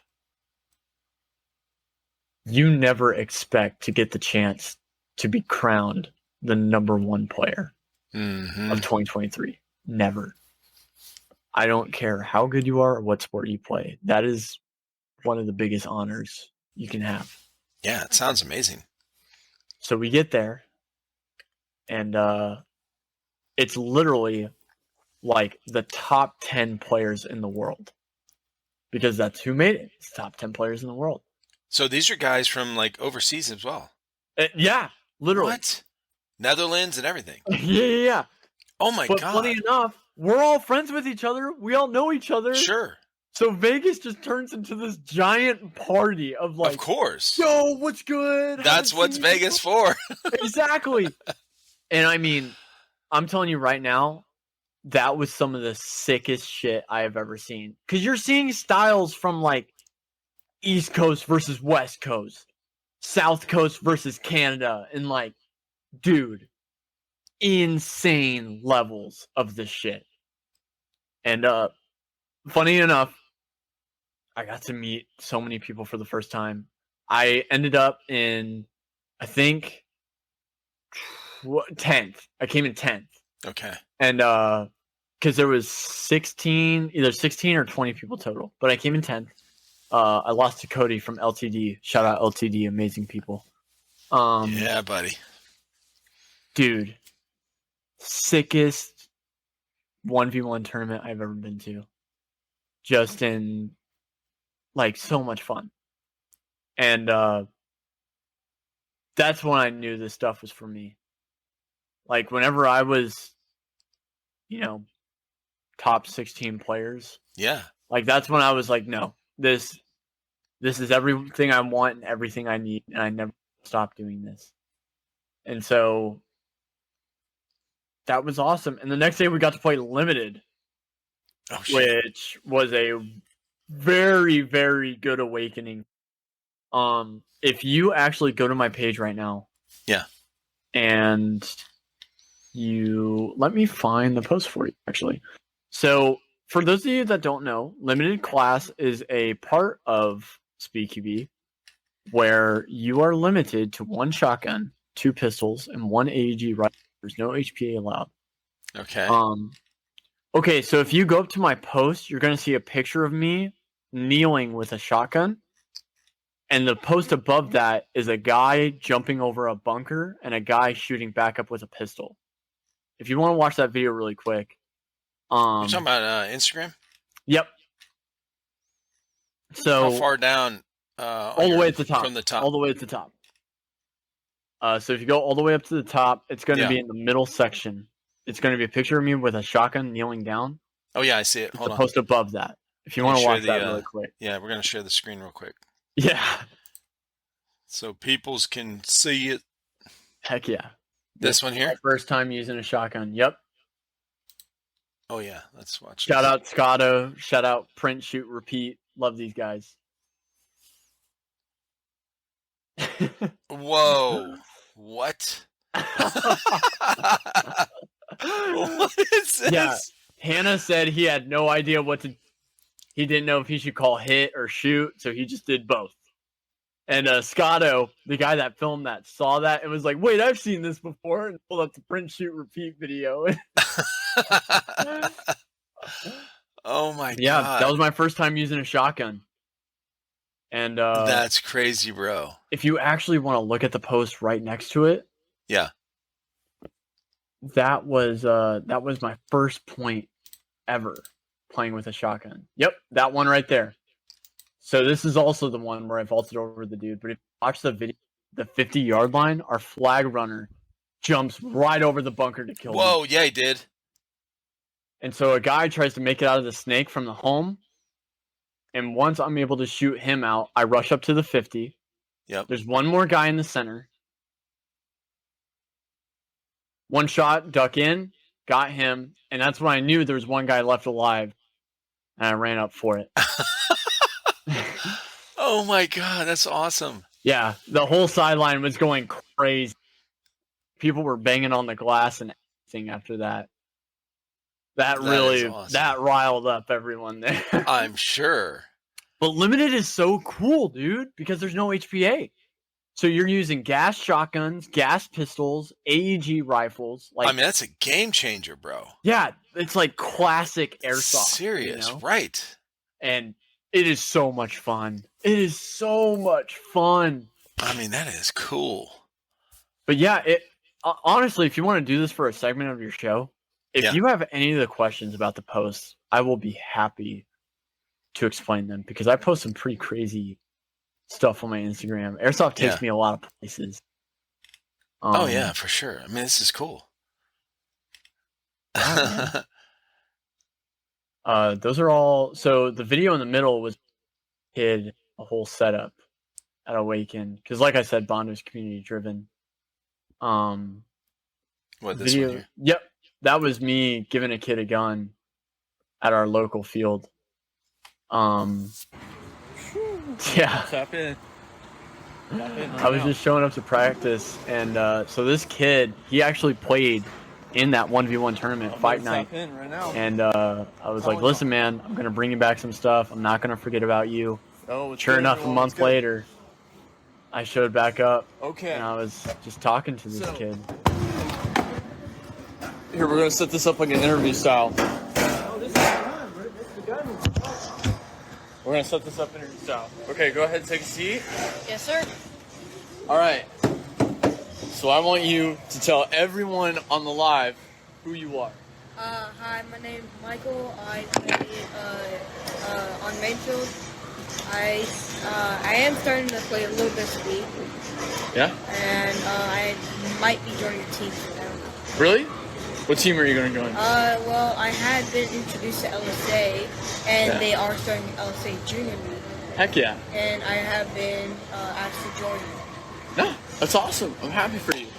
So, do you remember that one time during Fight Night that we had gone on the field and we had gone up against each other? Yeah. So do you like playing speed? Is that one of your favorites? Yeah. You sure? Okay. So over at Bondo, we had a really big donation given to us. And they asked us who we think we should give the gear to. And you were the person that came to my mind. So, all right. First up, right? You're going to need a mask, buddy. Oh, You're going to need a mask. So we got you with the ProFlex. Got you right there so that God, look at this. yeah, you can rock out. You be steezing on the field now. And that's just the beginning. Because this guy, he went crazy. So He's like, what? Yeah. Totally psyched out. let's open up this gun case here. So this is yours. You can take the gun case home and everything like that. So when I open this up, I'm going to explain everything to you so you know what's going on. So inside the gun case, let me open it up from the back here. It's like Christmas for him, bro. Oh yeah. First, you're going to need a mag pack. Yo, oh my god. You good. You're going to have to hold all your mags in there. I don't have to run it. Well, I still gotta run my guns. And then we knew you needed a gun, but you needed a special gun. What? Not just any type of gun, you feel me? Yeah. So we got you this ARP 5.56. It's a short barrel and everything like that. It already has upgrades in it, like a MOSFET and everything like that. So it's super fast, super clicky. And of course, you're gonna need a battery, charger, Oh my and a mag cord. god. And now you got your gun case, so you can bring it anywhere. You can travel anywhere. Got you, son. Thank you, man. No. Like, for real, over at Bondo, we just threw something together, and they asked me who deserved it, and I said I think it's you. So we got you, big guy. Oh my god, thank you. Yeah, of course. It's already wired to Dean's and everything, so you don't have to. Dude, that that's kid, amazing. Yeah. So him and his dad works at the field. Okay. That kid was running on the field and accidentally tripped on something and dropped his gun, which had an AirTac upper on it, and it shattered to a million pieces. That last day. And his dad was so understanding about it. He was like, "No, are you okay, man? Like, I don't care about the gun. Are you okay?" Yeah. He was like, "Yeah, I'm fine." So that ARP, you got the full metal on that thing. Right. So his dad was like, "Dude, you just saved me so much money." Like, he was like, for real, bro. because I mean, that's what I really saw out of the dad and his kid was he was like, "I just want my son to have fun. I want him to Sure. off. Like, this is what he loves and everything." And that's when I was like, "No, it's him. This is the kid. This is him." When you see somebody's eyes light up for something they're excited about, when they, man, that's the, that's worth it. Makes everything just. That's awesome, dude. It's been a wild ride. I Yeah, love it. I though. mean, that's exciting. Just like most people I invite on here, I really don't know what to expect when I start talking with somebody. That's the fun part.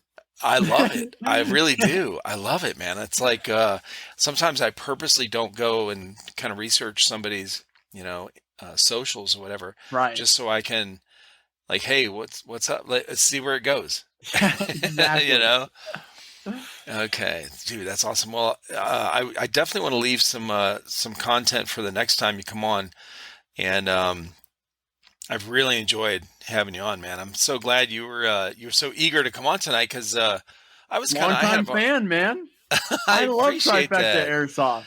Thank you so much, man. That's it's cool. We somebody was asking me the other day about our YouTube channel. Somebody local here that doesn't play airsoft, but somebody from our church, and I was like, yeah, as I'm telling them kind of like all the changes that our channel's gone through, it's a reflection of the changes that's been happening in our lives, obviously. So it's as I'm telling him, I'm kind of reminiscing from the first few months we started our channel. It's really cool.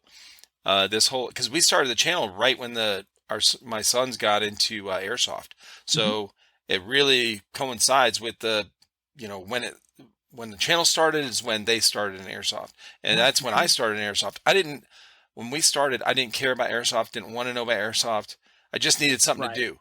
Exactly. And then I really did, and I got sucked into this community. And I can't leave. It's like what you said in the very beginning when we were talking. You're like, dude, once you get in this, it's like you can't get out. No, there's no leaving. And I'm the same way. I'm just like, holy cow, dude.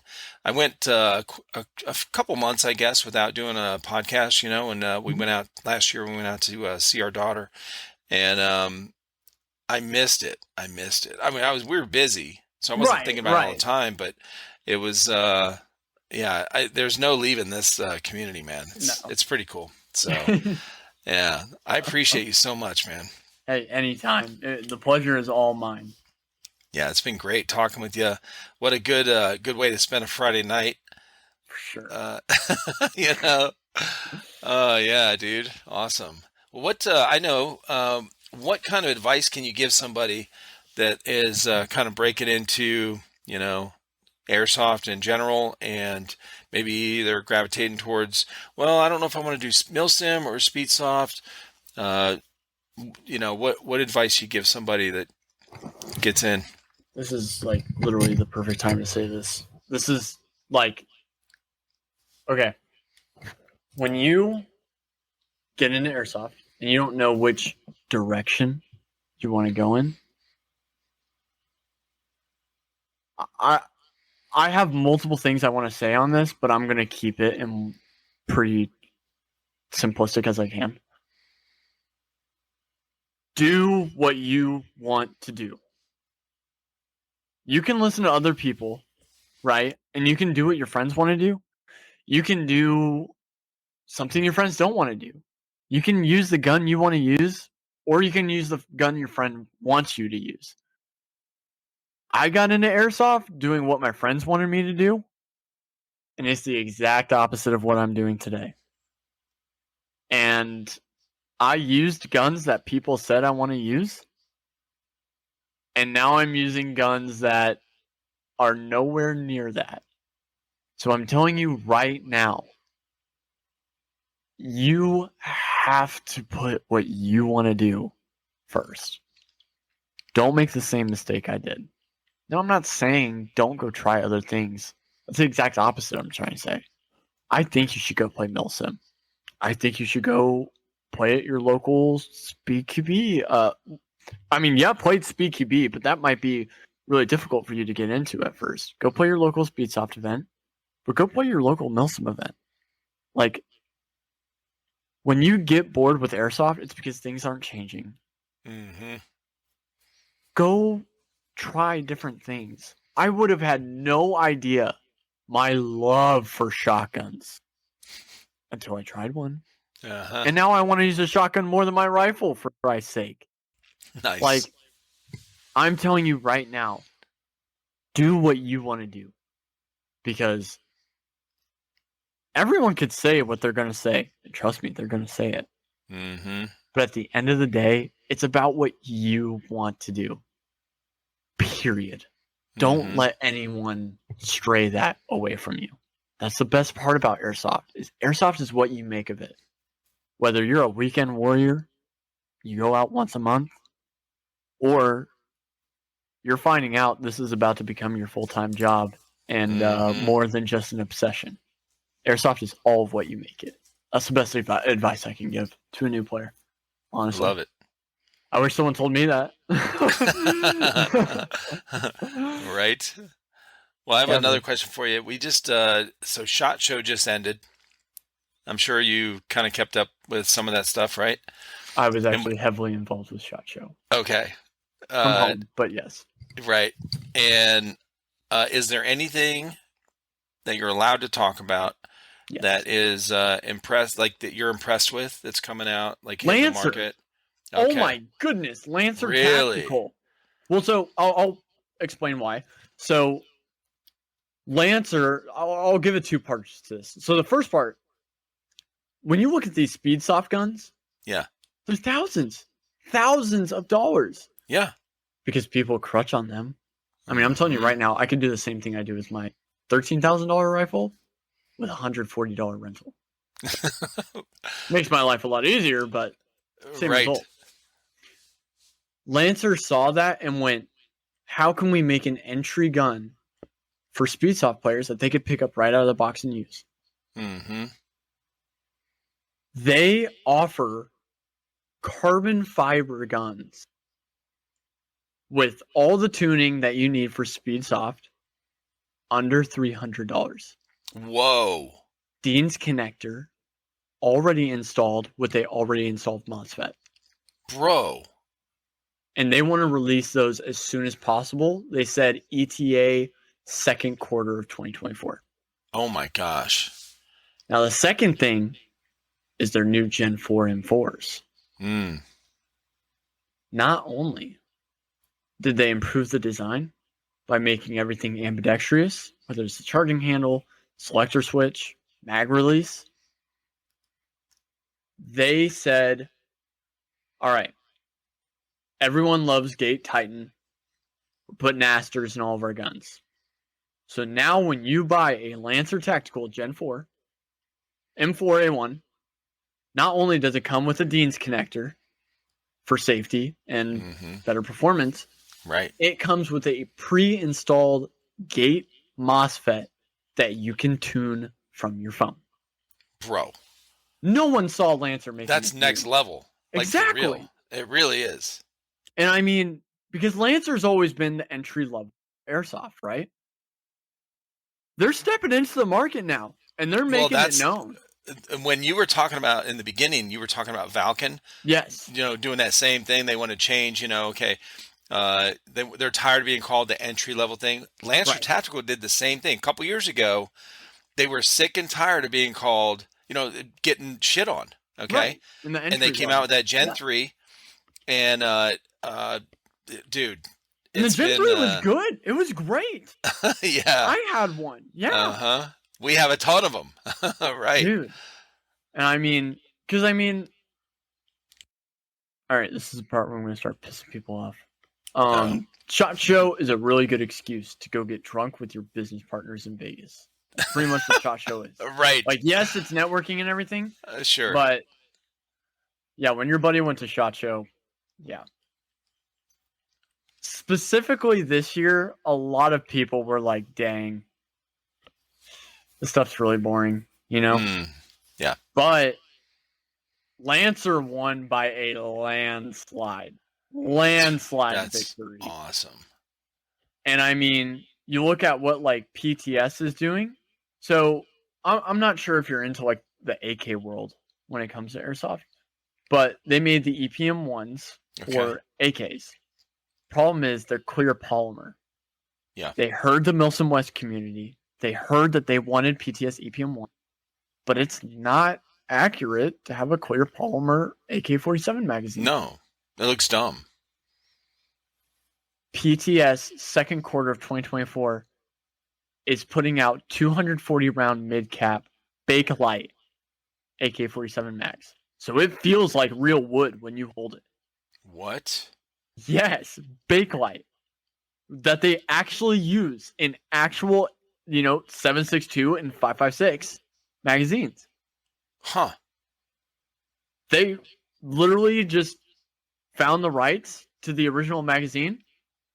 Shave here, shave there, patent, production. Wow. So now they're offering that to all AK users. Okay. And PTS has really been working on the real steel side. What a lot of people don't know is PTS has a huge foothold in the real steel market. PTS is very known. And so that's been their main focus. Not too much on airsoft. Yeah. But that's why I keep saying Lancer. Because I mean, they pushed for it this year. They were on a mission and no one was going to stop them. And they did a tremendous job. Huge applause to Lancer for 2024. But yeah, awesome. It was awesome to see the hard work pay off. Yeah. I'm so glad, man. I love to see, it's like the underdog, right? Oh, Coming back. Like everyone loves to see that.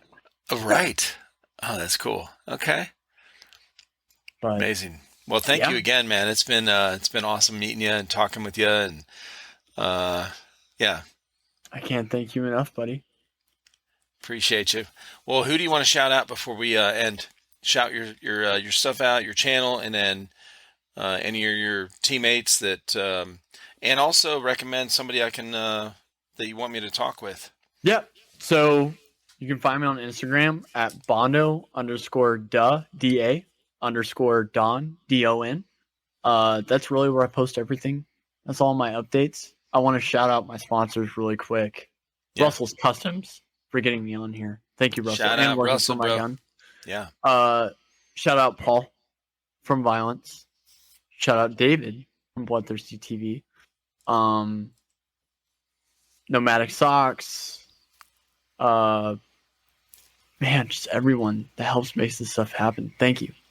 Now, as far as someone to get on here, I heard that someone was asking about this podcast at church. Was that correct? Yeah. Mm-hmm. You have to interview Caleb Freeland from Revelation.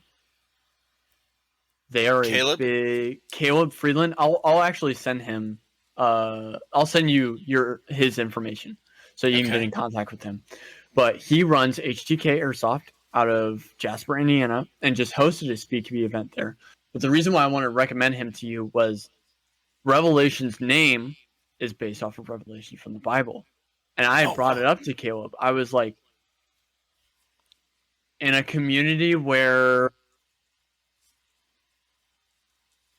Christianity is nowhere as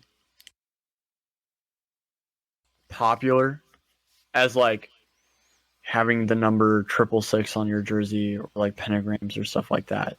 Yeah. That was the most wholesome thing to see as a Christian myself. Like I was like, you know, everyone on here has their own religion. Totally respectful of Sure. that. Yeah.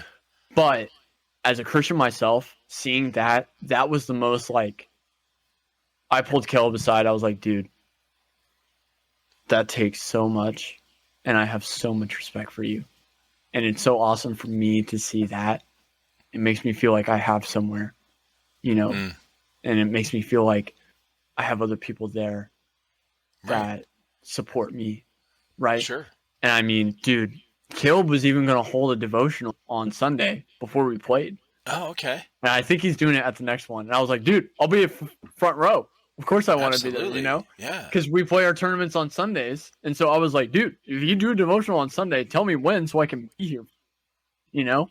Sure. But, dude, you got to interview Caleb. I mean, he has an insane amount of history in Airsoft too. Yeah. But he's making moves in that side. And I just think it's the coolest thing ever. Yeah, I love Caleb. it. I love that. I mean, you know, that's the thing. Like this podcast is not, obviously, like I said in the beginning, it's not, it's partly Airsoft and then mostly everything someone's else. story. Yeah. It's lifestyle, Right. man. It's, you know, how somebody came up and how they got to where they're at now, you know. That was my main draw to come on here. Because if I had to like ratio it, I probably refuse about 3/4 of the podcast I'm asked to be on just because I know why they want me to come on, if that makes sense. Yeah, sure. But when you had asked me to come up on here, I knew this was going to be just a Red Bull and a ton of laughs, you know? Right. Oh, yeah. And so that's why I was like, no, we're doing it. Just tell me when. I'll do it right now if you want to. So. I know, you kind of surprised me with that. I was like, oh, okay. Like I was literally watching the progress screen on my editing bar. I was editing a video, and I'm like, oh, well, let me wait for that to finish. Okay, give me like 10 minutes. All right, we're ready. Let's go. Yeah, I'm excited for the next one, man. Awesome. I think a good one would be after April because that's after the winter series. Okay. And so I'll be able to tell you guys all about playing in 3 degrees weather. Don't bring a gas blowback. It'll freeze up. We had to bring heating pads for that one. Uh-huh. But no, man, I can't thank you enough. Seriously. I can't wait to show this to everyone. Yeah, me too, man.